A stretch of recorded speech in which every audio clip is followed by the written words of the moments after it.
Good morning, everybody. It's Palm Sunday, 2021. It's our second Palm Sunday.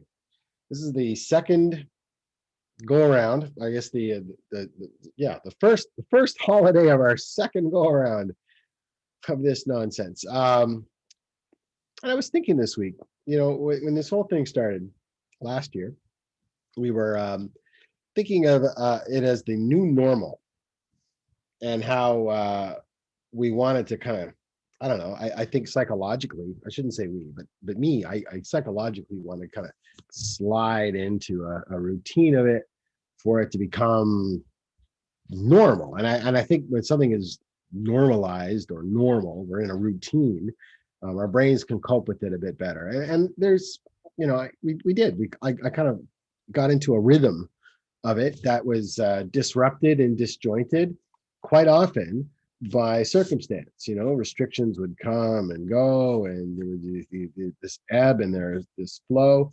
There was certainly my tolerance for it that would kind of wane and wax as time went on.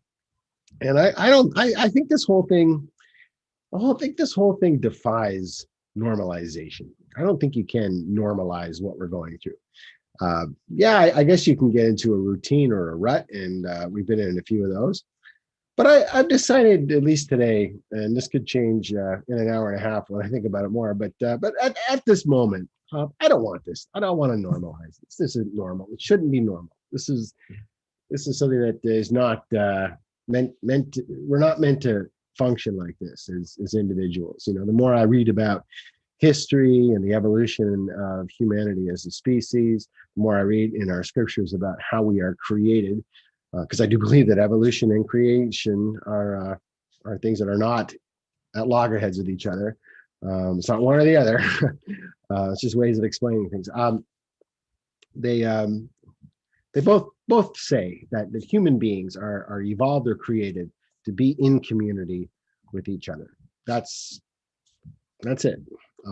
We wouldn't be who we are if we did not learn how to be in community with each other in physical, in-person type sort of ways. And what we're learning through Zoom and YouTube and all these virtual ways of doing things is that they're poor substitutes for real life. They're not real life. It's bizarre, and I mentioned this last week when I was talking with folks about leading worship and the challenges of leading worship this way. Is you don't feel the presence of people in a tangible way. You have to imagine people rather than experience them in the real. So when I am with you and you're with me and we're with each other at worship or over coffee or just chatting in the church hall or wherever, I mean, there's a definite proximal spirit connection that I've learned just isn't possible this way, or at least not in a way that is ultimately satisfying. So I've beat myself up a little bit over time saying, because I catch myself. Amazon delivery is here. Catch myself. Just a second. She's going to bark unless I come back. I'll be right back.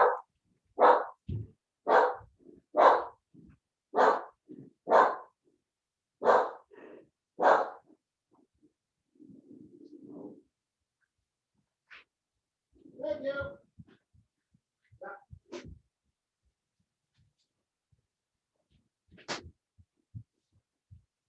Your thing has arrived. Oh, yes. All right. What was I talking about? Yes. We're back again. Yeah, I think we should resist the temptation to treat this as normal, and we should embrace the Christian practice of hoping for better and praying for better and working toward better, so that when better arrives, because it will, when we're all vaccinated, we will appreciate it more. And when we appreciate it more, we are grateful and thankful, and the more often we articulate our gratitude and our thanksgiving, the closer we feel to God, which is important, which is everything. So I am going to continue to say, do not enjoy this. I will continue to be upbeat and approach things with good humor. Sense of humor is everything. It's so important. I'm going to still be enthusiastic about things like this, because I am. I get talking and I get more enthusiastic as I go. But I will not be ashamed to say that I'm not going to accept this as normal, even though this is our first holiday of the second go around of this, knowing full well that we will be marking our second Easter, the most important date on the Christian calendar. It's more important than Christmas. It's more important than anything, really. It's the rebirth of hope, for heaven's sakes. If there wasn't an experience of the resurrected Jesus, we can talk about what that really meant in form, and we will forever. But if it wasn't for that experience of resurrection, there'd be no Christianity. There'd be none of this.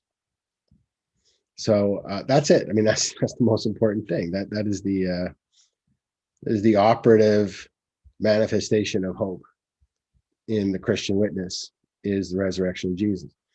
That's why it is the most important holiday. And we will be sending our second go around of this most important holiday in a way that's not normal and ultimately not acceptable, except inevitable. There's your pessimistic thought for today.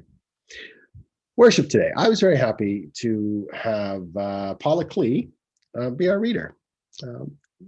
It's been nice to reconnect with Paula online and now in person through all of this. So that, again, like, even though this is not acceptable and no fun, or at least not good, there have been some nice moments through it all. And one of them is reconnecting with Paula. So Paula's in to do our reading today, or did our reading on Wednesday night that you will see today. Angela's back singing, which is a huge blessing for me and for all of you. I can't tell you.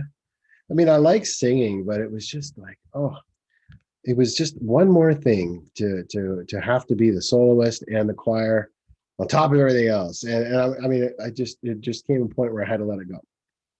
So there's that. So anyway, I was really grateful for that. I've got my lay readers lined up. At least I will. I will double check and make sure that they're still available. But I've got lay readers. I've got 2 readers for each service, and I got Angela singing for both services, because we're going to record Good Friday and Easter Sunday on Wednesday night. And hopefully I can record some bits before then too, because that means I got a whole lot of editing to do to get 2 services done this week in time for Friday at 10:30, when the Good Friday service will premiere, and then Sunday at 10:30, our regular service time, for our most important service. So I want to spend some extra effort on both of those services this week. So it's going to be tiring and exhausting. And I haven't mentioned this to anybody yet, but I'm toying around with the idea of not doing a service the week after Easter, and just throwing it over to the regional service, which is perfectly good. But well, I don't know how to put this. The regional service is good. It's good because it gives us an opportunity to provide something to the churches in Ottawa and really across the country, because I know a lot of people watch it like in different parts of the country. Provide something stable that's going to be there every single week. And at the same time, after watching them and participating in them, and I'm fully in, like to add my voice to it, recognizing that having continuity faces in front of the camera of people you know and have a relationship with, an ongoing relationship with, is important too. So um, I guess breach of protocol. I probably should have checked in with the M&P and the council first, but I think they're so understanding and so supportive of everything we've done. I think we'll be okay. So yeah, I'm gonna call it now. I'm gonna say no service for the Sunday after Easter. Not a Rothwell service, but a regional service. You'll have access to that, and I'll make sure it premieres the way that in a way that you can find.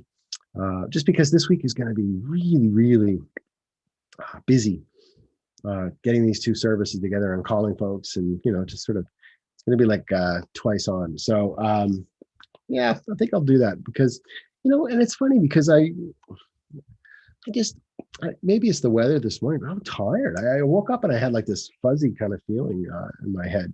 Maybe it's all the Chinese food we ate yesterday.